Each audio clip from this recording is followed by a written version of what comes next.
நினைத்தேன், அவ்வளவுதான். அடுத்ததாக என் அன்பு சகோதரி விஜயலட்சுமி ராமசாமி அவர்கள் மகளிர் மாண்பு குறித்து பேசுவார்கள். தில்லை வாழ்ந்தனரே முதலாக சீர்படைத்த தொல்லையெல்லாம் திருத்தொண்டர் தொகையடியார் பதம் போற்றி ஒல்லையவர் புராண கதை உலகறிய விரித்துரைத்த செல்வமலி குன்றத்தூர் சேக்கிழாரடி போற்றி.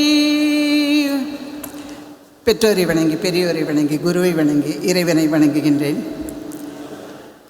சேக்கிழார் ஆய்வு மையத்தின் தலைவர் உள்ளிட்ட அவைக்கும் இவ்வரங்கில் கூடியிருக்கக்கூடிய அனைத்து அன்புள்ளங்கள் அனைவருக்கும் முதற்கண் வணக்கம்.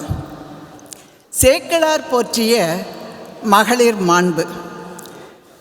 பெரிய புராணத்திலே சேக்கிழார் மகளிர்களை போற்றியிருக்கிறார்கள் என்றால் 42 மகளிரை பற்றி சொல்லியிருக்கிறார்கள். அவர்கள் எல்லாரும் தாயாக, தாரமாக, தமக்கையாக, தாதியாக என்று பல்வேறு நிலைகளிலும் இருக்கக்கூடிய பெண்களை பற்றியெல்லாம் கூறி அவர்களுடைய சிறப்புகளை எல்லாம் பெரிய புராணத்தில் எடுத்து சொல்லியிருக்கிறார் சேக்கிழார். அந்த வகையிலே சேக்கிழார் போற்றிய மகளிர் மாண்பு என்று சொல்லும்போது முதலாவது நாம் சொல்ல வேண்டியவர் காரைக்கால் அம்மையார் அவர்கள். ஏனென்றால் காலத்தால் முந்தையவர் அவர்தான். திருவையாறிலே புனிதர் பேரவையில் வீற்றிருந்த அத்தனை அடியார்களும் மூத்தவராக இருந்தவரும் அவர்தான். எனவே அவர்களுடைய சிறப்பை எவ்வாறு சேக்கிழார் சொல்லியிருக்கிறார் என்று பார்ப்போமானால், காரைக்கால் அம்மையாருடைய வரலாறு அனைவரும் அறிந்ததுதான். தனதத்தனுடைய மகள் பரமதத்தனை திருமணம் செய்து வைக்கிறார்கள். அவர் ஒரு வணிகர். 2 மாம்பழங்களை கடையிலிருந்து கொடுத்து அனுப்புகிறார். வீட்டுக்கு வந்த அடியவருக்கு ஒரு மாம்பழத்தை கொடுத்து விடுகிறார். பகலிலே உணவுண்ண வந்த கணவருக்கு ஒரு மாம்பழத்தை கொடுத்தார். அந்த மாம்பழம் மிகவும் சுவையுடையது என்று மீண்டும் இருக்கக்கூடிய ஒரு மாம்பழத்தை கேட்குறாங்க. அந்த இடத்திலே தான் புனிதவதியாருக்கு ஒரு மாற்றம். ஒன்று அடியவருக்கு கொடுத்துட்டாங்க, ஒன்று கணவருக்கு கொடுத்துட்டாங்க, இன்னொன்று கேட்குறாரு, என்ன பண்ணுறதுன்னு சிவபெருமானிடம் முறையிடுகிறார். முறையிட்டு அவர் சிவபெருமானையே நினைத்து என்ன செய்வது என்று தடுமாற்றமும் கலக்கமும் மயக்கமும் இருக்கும்போது தான் ஒரு அதிமதுரக்கனி அவர் கைக்கு வருகிறது. அது இறைவனுடைய அருளால், இறைவனுடைய அருளினால் வந்த கனி என்பதனால் அதிமதுரமாக இருந்து அந்த கனியை சாப்பிட்டுட்டு என்ன மாதிரி சுவையுடையது, இந்த மாதிரி பார்த்ததே இல்லைங்கிறான். அப்படி சொன்னது மட்டும் இல்லாமல் அந்த விஷயத்தை தெரிஞ்சுன்ன புனிதவதியாரை ஒரு தெய்வப்பாவை, தெய்வ மங்கை, திருவருள் பெற்றவர், இவரோடு இனி இல்லறம் நடத்துவது இயல்பு அல்லன்னு அவரை விட்டு நீங்கிறார். நீங்கிட்டு மதுரைக்கு போகிறாரு, மறுமணம் செஞ்சுக்கிறாரு, குழந்தை பிறக்குது, புனிதவதியார்னு பெயரிடுறாங்க. இந்த கதையும் தெரியும். பெற்றோர்களெல்லாம் இவர்களை இணைத்து வைப்பதற்காக சுற்றத்தவர்களும் பெற்றோர்களும் அழைச்சிட்டு போகிறாங்க. அப்போ பரமதத்தனுக்கு காரைக்கால் அம்மையார் மனைவி என்ற எண்ணம் வரல. அவர் ஒரு தெய்வப்பாவை, தெய்வப்பெண், திருவருள் பெற்றவள் என்று அவருடைய காலில் விழுந்து வணங்குகிறார். அது 2வது மாற்றம். காலில் விழுந்து வணங்கினது மட்டும் இல்லாமல் தன் குழந்தைய, மனைவியை, சுற்றத்தவர்களை எல்லாத்தையும் வணங்க வைக்கிறாங்க. அப்பொழுதுதான் புனிதவதியார், இவ்வளவு நாள் நான் கணவருக்காக இந்த அழகினையும் இளமையும் வச்சுட்டு இருந்தேன், இனி அது வேண்டாம், பேயுருவம் வேண்டும் என்று விரும்பி வேண்டி பெற்றுக்கொண்டார். ஒரு பெண்ணு பேயுருவத்தை விரும்பி கேட்கிறார்னா என்ன வியப்பாக இருக்குது. சரி, பேயுருவத்தை வாங்கிட்டார். திருக்கைலாயம் போகணும், எம்பெருமானை தரிசனம் பண்ணோம் அப்படின்னு நினைக்கிறார். அப்படி நினச்சிட்டு போகும்போது எம்பெருமான் வீட்டிற்கக்கூடிய இடம் என்பதால் அதை நம்ம காலால் நடந்து போகக்கூடாது, தலையால் நடந்து போகணும் அப்படின்னு நினைக்கிறார். ஏன்னா இப்போ கைலாயத்துக்கு நானும் 2 முறை போயிருக்கேன். எங்கே பார்த்தாலும் மேடு பள்ளம், கல் முள், அருவி, தண்ணி, பனின்னு அப்படி இருக்கும். நடந்து போகிறது ரொம்ப சிரமம்தான். அப்படி இருக்கக்கூடிய ஒரு இடத்திலே தலையால் அது பேயுருவத்தால் நடக்கிறார்னா அது அவருடைய மனப்பக்குவம். அந்த மாட்சிமையை சேக்கிழார் எடுத்து சொல்கிறார். அதுதான் அவருடைய வாழ்க்கையில் அடுத்த திருப்பம். சரி, எம்பெருமானிடம் திருநாவுக்கரசு கைலாய மலை வரணும்னு கேட்குறாரு. அவருக்கு அனுமதி தரல. திருவையாற்றிலேயே காட்சி கொடுத்தார். ஆனால் புனிதவதி அம்மையார் வராருன்னு சொன்னோன்னே இவருடைய வருகைக்காக சிவபெருமான் காத்து கொண்டிருக்கிறார். அது மட்டுமல்ல, அம்மையே என்று 3 முறை அழைத்த சிறப்புக்குரியவர் காரைக்கால் அம்மையார் தான். முதல்ல நம்மை பேணும் அம்மைகான் என்று உமையம்மைக்கு அறிமுகப்படுத்துகிறார். இரண்டாவது, அம்மையே செம்மை என்னும் ஒரு மொழி உலகமெல்லாம்னு சொல்கிறார். மூணாவது பார்த்தீங்க அப்படின்னா அம்மையே என்று அழைக்கிறார். அப்படி அம்மையேன்னு சிவபெருமானே அழைத்த பின்னாண்ட இவருக்கு எவ்வளோ மகிழ்ச்சியாக இருக்கும். அவருடைய திருவடிகளில் விழுந்து வணங்குகிறார். வணங்கினது மட்டுமல்ல, நம்பால் உமக்கு என்ன வேணும்னு கேட்குறாங்க. எவ்வளோ பெரிய இது! அப்போ அந்த வாய்ப்பை பயன்படுத்தி கொண்டு நம்ம காரைக்கால் அம்மையார் என்னென்னா 5 வேண்டுதல்களை வைக்கிறார். அந்த 5 வேண்டுதல்களையும் வேண்டி பெற்றுக்கொண்ட ஒரு மாட்சிமை பொருந்திய பெண் தான் புனிதவதியார். இரவாத இன்ப அன்பு வேண்டி பின் வேண்டுகின்றார், பிறவாமை வேண்டும் மீண்டும் பிறப்பு உண்டேல். என்னென்னு கேட்குறாங்க பாருங்க. உன்னை என்றும் மறவாமை வேண்டும். இன்னும் வேணும். என்ன இன்னும் வேணும்? நான் உன்னை எப்படி மகிழ்ந்து பாடணும். அறவா நீ ஆடும்போது உன் அடியின் கீழ் நான் இருக்க என்றார். இப்படி 5 வேண்டுதல்களையும் வேண்டி பெற்ற ஒரு மாட்சிமைக்கு உடையவர் தான் புனிதவதியார். அந்த சுடுகாட்டில் கூட ஒரு இலக்கியம் படைக்க முடியும் என்ற ஒரு ஞான பெண்ணாக பிறந்தவர் திலகவதியார். அடுத்து பார்த்திங்கன்னா மூத்த திருப்பதிகம், இரட்டை மணி மாலை, அற்புத திருவந்தாதி, இந்த பதிகங்கள்லாம் பாடினாங்க. பாடின அந்தாதியை பாடிய முதல் பெண் இவர் தான். அதுக்கு பின்னாடி தான் சிற்றிலக்கிய வகைகள்லாம் அவங்கள பின்பற்றி வந்தது. அதுபோல் ஆடல், நடனம், பாட்டு, பண்ணு, இசை, இது எல்லாத்துலேயுமே வல்லமை பெற்றிருந்தார், ஞானம் பெற்றிருந்தார். இவங்களை பின்பற்றி தான் நாவுக்கரசரும், அதாவது நட்டப்பாடை, இந்தளம் என்ற பண்களை எல்லாம் பின்னாண்ட இவர்களுடைய உத்தியை கையாண்டு பாடியதாக நாம் சேக்கிழார் காட்டுகிறார். இப்படி காரைக்கால் அம்மையாருடைய சிறப்புகளை எல்லாம், பெருமைகளை எல்லாம், மதிப்புகளை எல்லாம் சொல்லிக்கொண்டே போகலாம். அதற்கு அடுத்து பார்க்கும்போது இந்த மேடையில் கூட பாருங்கள், என்ன அப்படின்னா அக்கா இருக்காங்க, தலைமை தாங்குறாங்க. காரைக்கால் அம்மையாரை சிவபெருமான் அம்மையே என்று அழைத்தார். ஆனால் அக்கா அவர்களை காலையில் சிவாலயம் கூட சொன்னாங்க. அக்கான உரிமையோடு சொல்கிறோம். அந்த உரிமையை, அந்த உறவை பெறுவதற்கு கொடுத்து வச்சுருக்கணும். ஏன்னா அவங்க உதட்டளவில் கருத்துக்களை பேசலாம், இலக்கியங்களை பேசலாம், குரலில் பேசலாம். ஏன்னா இலக்கியம் படித்தவங்க பேராசிரியர். ஆனால் உள்ளத்தளவிலே தேவாரமும் திருமுறைகளும் தான் அவருக்கு நிறைந்திருக்குது. எப்போ பார்த்தாலும் கபாலி கற்பகாம்பாள்னு தான் சொல்லிகிட்டே இருப்பாங்க.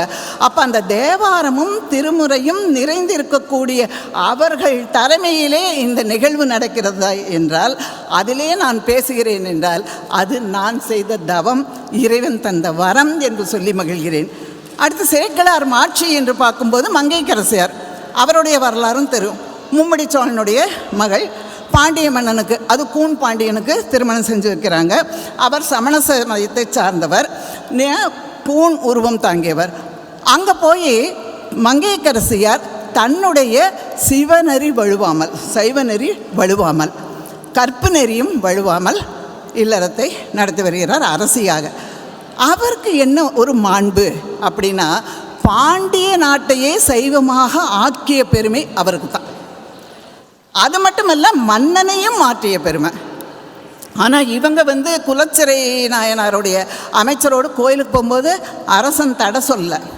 ஆனால் தானும் சமண மதத்தை சார்ந்தில்லை, கணவன் எவ்வளி அவ்வளின்னு போகலை. அந்த குறிக்கோள் ஏன் இவங்களுக்கு வந்ததுன்னா, பாண்டிய நாட்டில் இருக்கக்கூடிய மக்களுடைய விருப்பம் சமணம் சார்ந்து இல்லை என்பதை அறிஞ்ச உடனே இவங்க என்ன நினைக்கிறாங்கன்னா, பாண்டிய நாட்டு மக்களுடைய விருப்பத்தை நிறைவேற்ற வேண்டும், அந்த குறிக்கோளோடு வாழ வேண்டும், அந்த நம்பிக்கையோடு இருக்க வேணும் அப்படின்னு தான் நாளும் சிவபெருமானிடம் விண்ணப்பம் செய்கிறார். அவர் நம்பிக்கையோடு குறிக்கோளோடு செய்ததன் காரணமாக ஞானசம்பந்தரை எப்படியாவது பாண்டிய நாட்டுக்கு வரவழைக்கணும், அப்பொழுதுதான் சைவம் ஓங்கும், சமணம் நீங்கும் என்ற நம்பிக்கை இருந்தது. அதுபோல் ஞானசம்பந்தர் வருவதற்கான ஒரு சூழல் அமைகிறது. அங்கே பாண்டியனுக்கு வெப்பு நோய் வரக்கூடிய சூழலும், அதுக்கு விபூதி போட்டு மந்திரமாவது நீர் என்ற பதிகத்தை பாடினதும், அனல்வாதம் புனல்வாதத்தில் வெற்றி அடைந்ததும், அப்புறம் மன்னன் மாறியது இதற்கு. இப்படி எல்லா நிலைகள்லேயும் ஏன்னா இவங்க அரச குடும்பத்தை ஆளுமை பண்பு இருந்தது, ராஜதந்திரம் இருந்தது, சொல்லாற்றல், அடக்கம், பண்பு, பணிவு எல்லாம் இருந்ததுனால அந்த குறிக்கோளை நம்பிக்கையோடு செய்தார். நாடே மாறியது. ஆனால் சேக்கிழார் அவரை பாடும்போது என்ன பாடுறாரு? மங்கையர்க்கு தனி அரசி எங்கள் தெய்வம், வளவர் திருக்குல கொழுந்து வளைக்கை மானி, செங்கமல திருமடந்தை நல்லாள், தென்னர்குல பழி தீர்த்த தெய்வ பாவை. என்ன பாருங்க, முதல்ல மங்கையர்க்கு தனி அரசின்னு பாராட்டிட்டார் அவருடைய மாண்பை. அடுத்து எங்கள் தெய்வம் சொன்னார்.